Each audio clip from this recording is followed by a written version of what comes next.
10 नवंबर अक्षय नवमी रविवार के दिन भगवान सूर्यदेव को जल चढ़ाते समय भूल से भी न करें।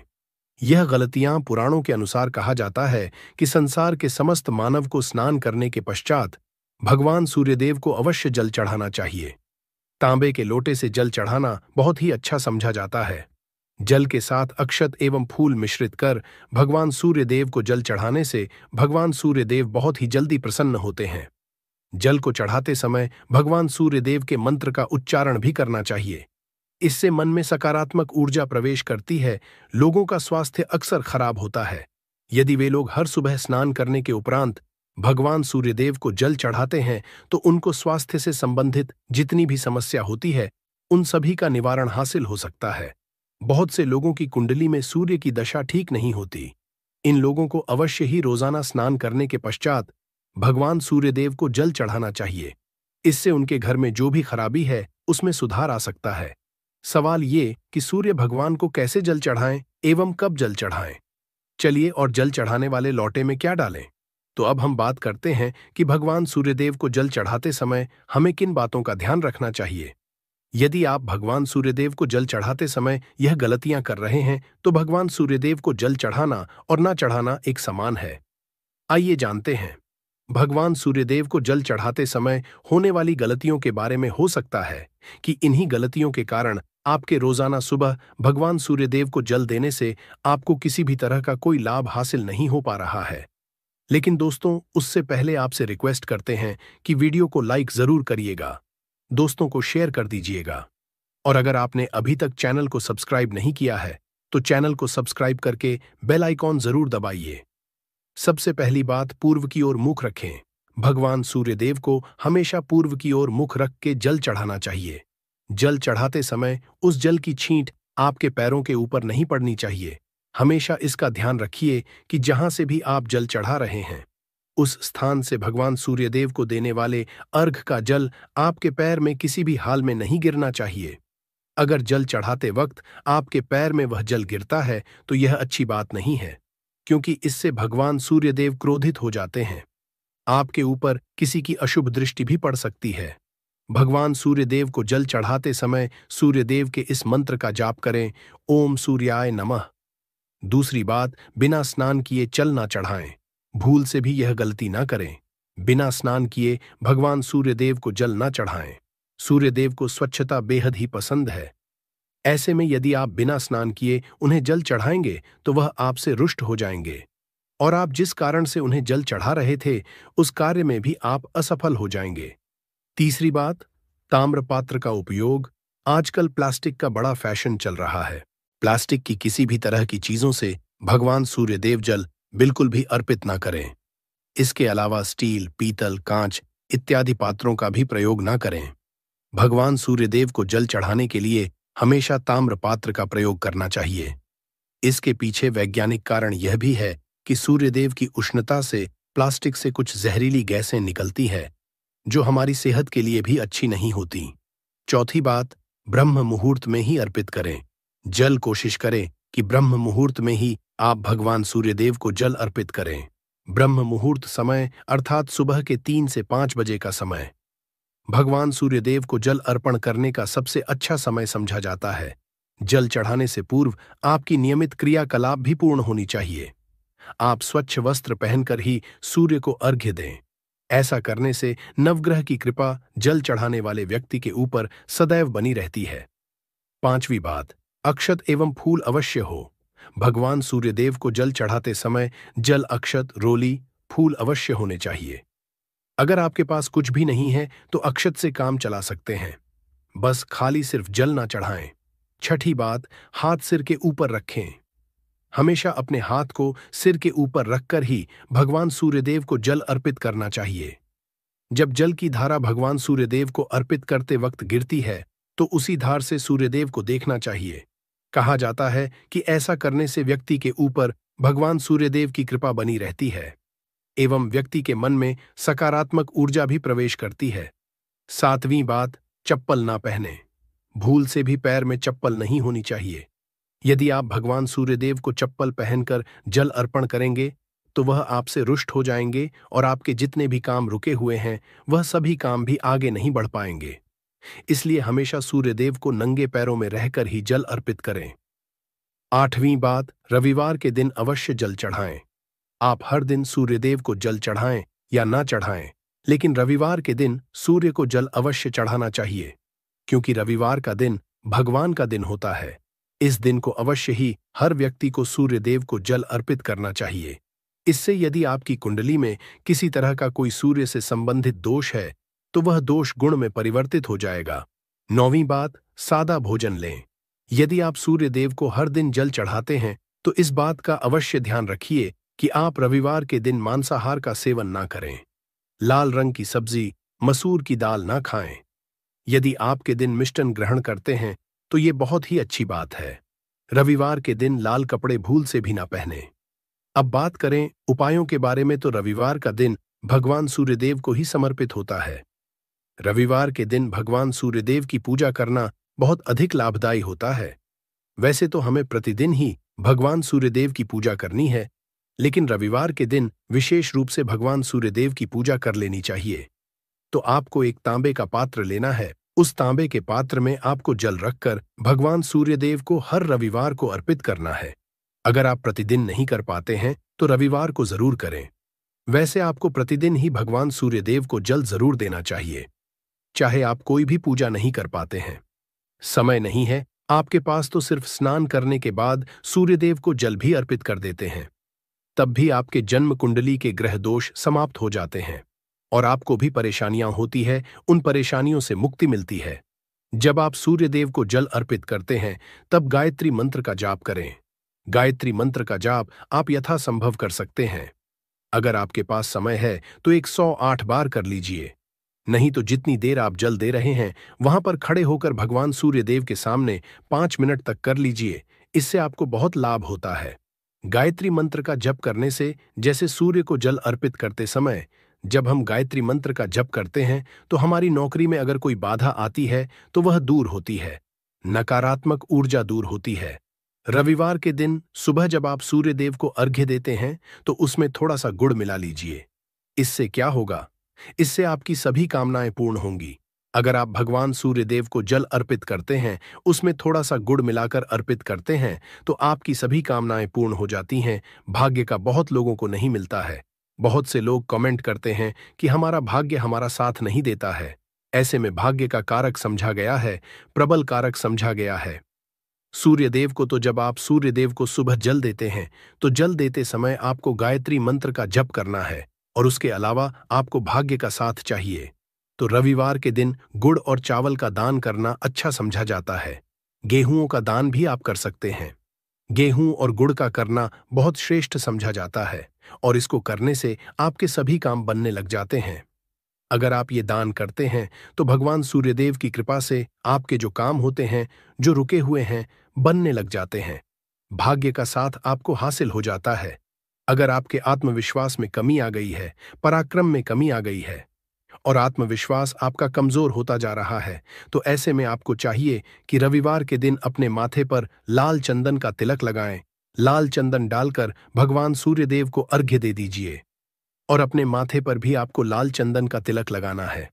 जब आप जल देते हैं भगवान सूर्यदेव को, तब आप उसमें लाल चंदन डालेंगे। जब सूर्यदेव को जल अर्पित करते हैं तो उसके बाद उस तांबे के पात्र में थोड़ा सा जो लाल चंदन है वह किनारे पर लगा होता है। जब हम कोई भी वस्तु डालकर अर्पित करते हैं तो किनारे पर थोड़ा सा लग ही जाता है।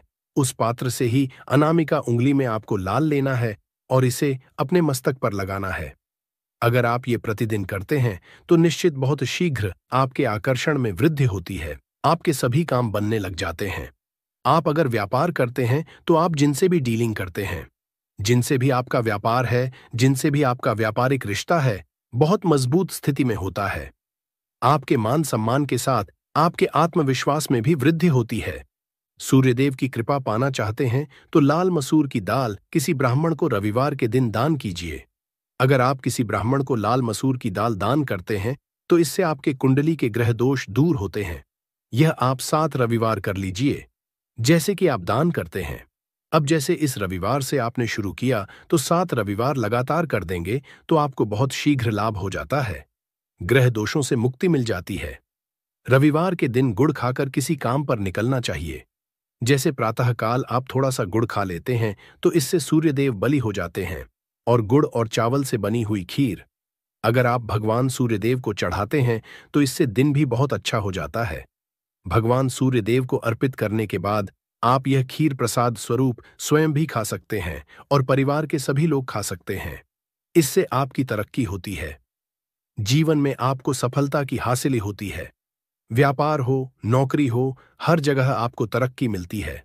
और अगर आपके घर में कोई बीमार है, बहुत समय से बीमार है, तो उनसे कहे कि वह भगवान सूर्यदेव को तांबे के पात्र में रोली और लाल फूल डालकर करें। लाल फूल आप कोई भी ले सकते हैं।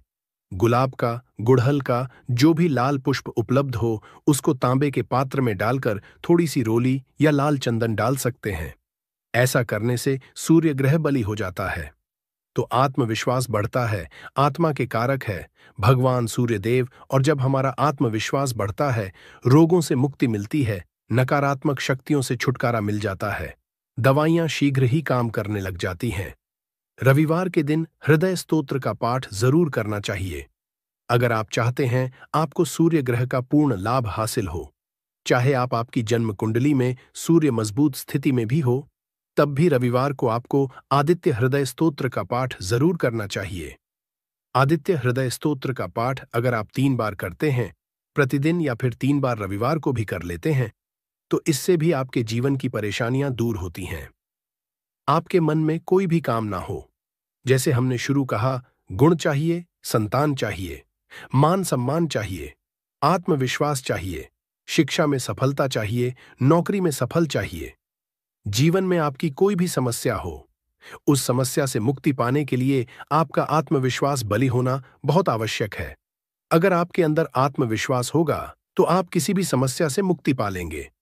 और आत्मविश्वास की हासिल तभी होती है जब सूर्य हमारी जन्म कुंडली में अच्छी स्थिति होते हैं। एक बहुत ही अचूक उपाय हम आपको बता देते हैं, ये आप जरूर कीजिए। अगर आप किसी भी तरह से किसी भी समस्या से घिरे हुए हो, कोई भी आपकी विशेष कामना है, तो ये उपाय जरूर कीजिए। भगवान सूर्य को आप जब जल देते हैं तो जल देते समय जल में आपको एक बेलपत्र डालना है और इसी बेलपत्र के साथ भगवान सूर्यदेव को जल देना है। तो आप तांबे का पात्र ले लीजिए, उसमें थोड़ा सा गंगा जल डालें, थोड़ा सा जल डालें, थोड़ा सी रोली डालें और इसके साथ ही एक बेलपत्र डाल दीजिए। आप थोड़े अक्षत भी डाल सकते हैं। अक्षत क्या होता है?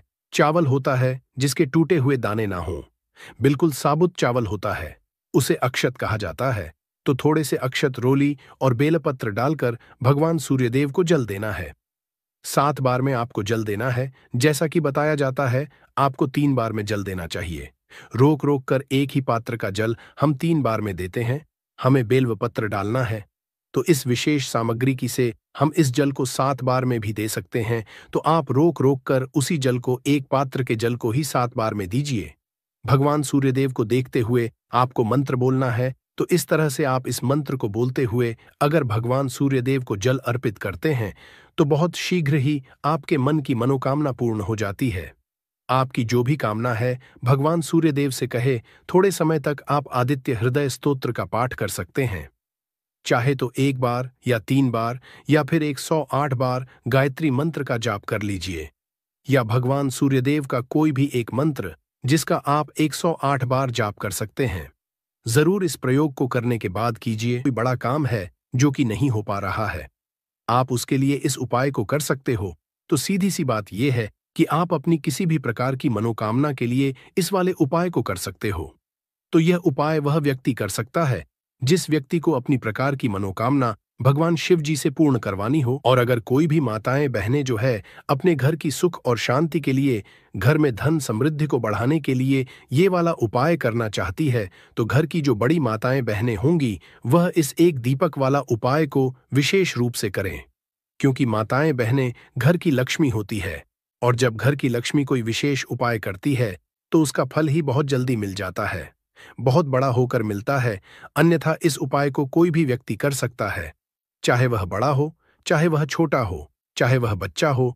जिस व्यक्ति को यह एक दीपक वाला उपाय समझ आ गया, वह व्यक्ति इस एक दीपक वाला उपाय को रविवार अक्षय नवमी के दिन जरूर करे। अक्षय नवमी के दिन भगवान शिव जी बहुत आसानी से प्रसन्न हो जाते हैं। तो आइए हम समझते हैं कि इस एक दीपक वाला उपाय को आपको करना कैसे है और इस उपाय को करने का जो समय है वह क्या है। तो देखिए, 10 नवंबर 2024 रविवार अक्षय नवमी के दिन किए जाने वाले यह एक दीपक वाला जो उपाय है, ये मुख्य रूप से सुबह का समय होगा, प्रातः काल का समय होगा। किस समय होगा? सुबह का समय होगा। आपको कोशिश यही करनी है कि सुबह के समय हम इस एक दीपक वाला जो उपाय को कर लें। पर किसी कारणवश अगर आप सुबह को इस उपाय को ना कर पाओ, आपको कहीं काम से जाना हो या किसी और काम की वजह से आप उपाय को कर पाओ, तो आपके पास फिर दूसरा मौका रहेगा, जो कि शाम के समय का रहेगा, प्रदोष काल का रहेगा। अब दोस्तों, प्रदोष काल का समय भी एक बहुत ही लोगों के मन में प्रश्न बन जाता है कि दोस्तों, ये समय होता कब है, कितने बजे से लेकर कितने बजे ये समय होता है, ताकि हमें उपाय के लिए जो है करने का समय पता लग जाए। तो हम आपको बता दें, प्रदोष काल का जो एक समय होता है, शाम का समय वो होता है शाम के 6 बजे से लेकर शाम 7 बजे के 7 बजे के बीच का। इस समय के बीच में आप उपाय को करेंगे तो आपको उस उपाय का जरूर फल मिलेगा। तो शाम के 6 बजे से लेकर शाम के 7 बजे के बीच में आप लोग इस एक दीपक के दीपक वाला जो उपाय को कर सकते हो। तो भैया, बहुत सारे लोग यहाँ पर ये प्रश्न भी जरूर करेंगे कि दोस्तों, हम तो नौकरी पर जाते हैं, हम अपनी ड्यूटी पर जाते हैं और आने में हमें देर हो जाती है, तो उस जगह पर हमें क्या करना चाहिए? तो देखिए, उन लोगों को भी टेंशन लेने की जरूरत नहीं है। अब आप लोग इस उपाय को शाम के समय प्रदोष काल में कर रहे हैं, और अगर आप आने में देरी भी हो जाती है, आपको आने में 7 बजे तक आप नहीं पहुंच पाते हो, तो दोस्तों, आप 7 या रात 8 बजे तक भी अगर उपाय को करोगे तो भी चल जाएगा। और अगर इससे भी थोड़ा देर हो जाती तो भी आप उपाय को कर सकते हो, क्योंकि 10 नवंबर 2024 रविवार अक्षय नवमी का दिन है। ये दिन बहुत ही कम आता है, पूरे साल भर में एक बार। इसलिए जब आपको मौका मिल जाए, जब आप इस उपाय को जरूर कर लेना। कोई भी उपाय आप कभी भी कर सकते हो, रविवार अक्षय नवमी के दिन। बस कोशिश करना कि समय के थोड़ा अंतर्गत ही कर लो। पर किसी कारणवश अगर ना कर पाओ तो फिर आप थोड़ा देरी से भी कर सकते हो, आपको उपाय का फल जरूर मिलेगा। पूज्य गुरुजी ने कहा कि जब भी रविवार अक्षय नवमी का दिन पड़े तो आपको सिर्फ और सिर्फ एक दीपक वाला उपाय करना है। इससे आपके जीवन में अगर धन वैभव की समस्या चल रही है, अगर आप रुपए पैसों के लिए बहुत ज्यादा परेशान रहते हैं, आर्थिक तंगी रही है, कई कई बार आप प्रयास बहुत करते हैं, मेहनत बहुत करते हैं, लेकिन आपको धन हासिल नहीं हो पाता है, आप मेहनत करने के बावजूद भी सफल नहीं हो पाते हैं, आप अपने व्यापार में असफल हो जाते हैं, नौकरी करने के प्रयास में असफल हो जाते हैं, किसी भी कार्य में अगर आप असफल हो रहे हो या फिर आपको धन की हानि हो रही हो, तो गुरुजी ने कहा कि आपको यह छोटा सा उपाय इस रविवार अक्षय नवमी में जरूर करना चाहिए। तो चलिए जानते इस विशेष उपाय के बारे में। इस उपाय के लिए आपको सबसे पहले जरूरत पड़ेगी एक दीपक और थोड़ी सी पिसी हुई हल्दी की।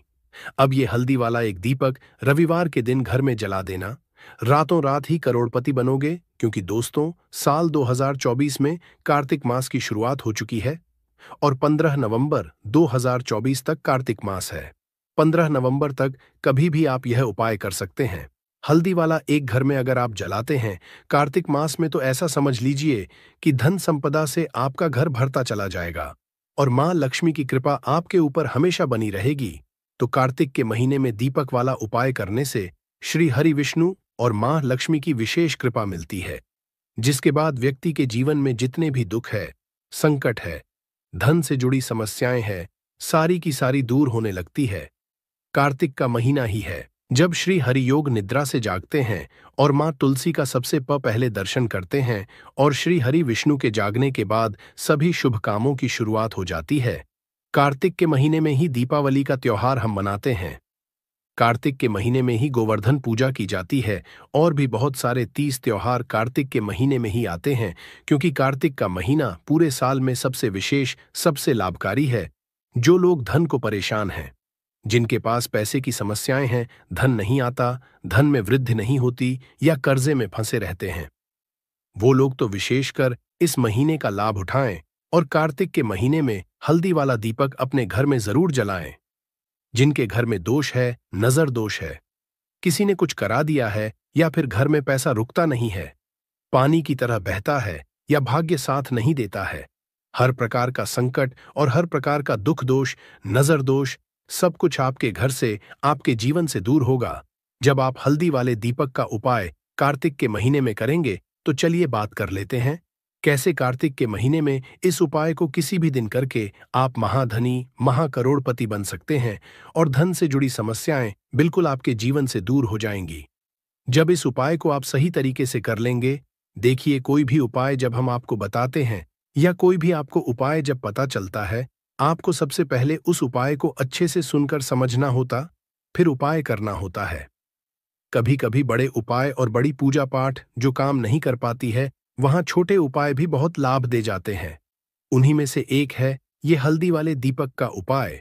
एक बार सच्ची श्रद्धा से इस उपाय को कार्तिक के महीने में किसी भी दिन करिए और फिर देखिए कि मां लक्ष्मी की कृपा कैसे मिलती है। देखिए हल्दी जो ये तो श्री हरि विष्णु से जुड़ी ही है। हल्दी श्री हरि विष्णु को प्रसन्न करती है। जैसे ही श्री हरि आपसे प्रसन्न होते हैं, मां लक्ष्मी आपसे प्रसन्न हो जाती है। दूसरी चीज कि कार्तिक का जो महीना होता है, ये विशेषकर उन लोगों के लिए है जो धन को बढ़ाना चाहते हैं, अपने धन में वृद्धि करना चाहते हैं, जो महाधनी बनना चाहते हैं, जो लोग चाहते हैं न कि आने वाली पीढ़ियां भी धन ही धन देखें। तो कार्तिक के महीने में एक बार आप अगर यह उपाय कर लेते हैं तो ऐसा समझ लीजिए धन की वर्षा फिर आपके घर में रुकने वाली नहीं है।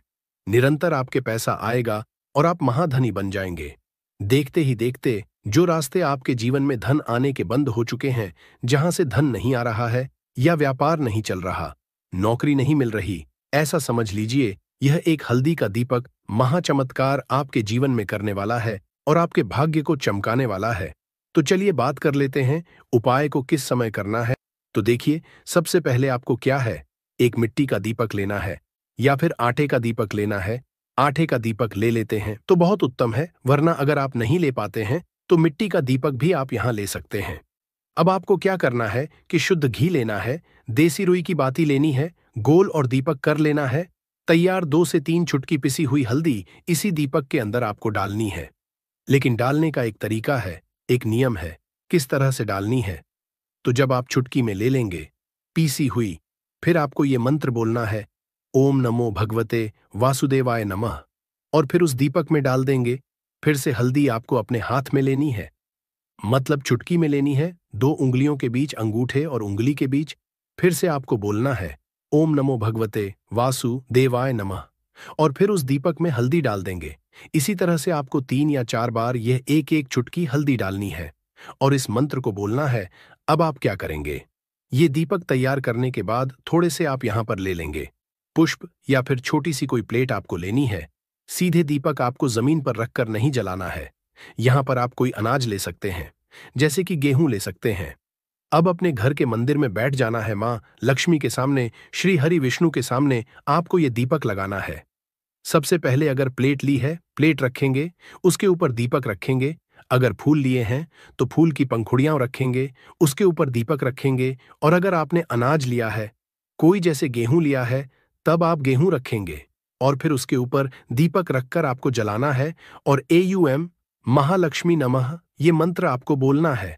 कम से कम 11 बार मंत्र अगर आप नहीं बोल पा रहे हैं तो जय महालक्ष्मी, जय श्री हरि विष्णु, जय महालक्ष्मी, जय श्री हरि विष्णु 11 बार आपको बोलना है और दीपक जला देना है। शाम के समय का उपाय है, कार्तिक के महीने में किसी भी दिन कर लेना, क्योंकि कार्तिक का जो महीना है यह पूरा महीना ही मां लक्ष्मी, श्री हरि और मां तुलसी को समर्पित होता है।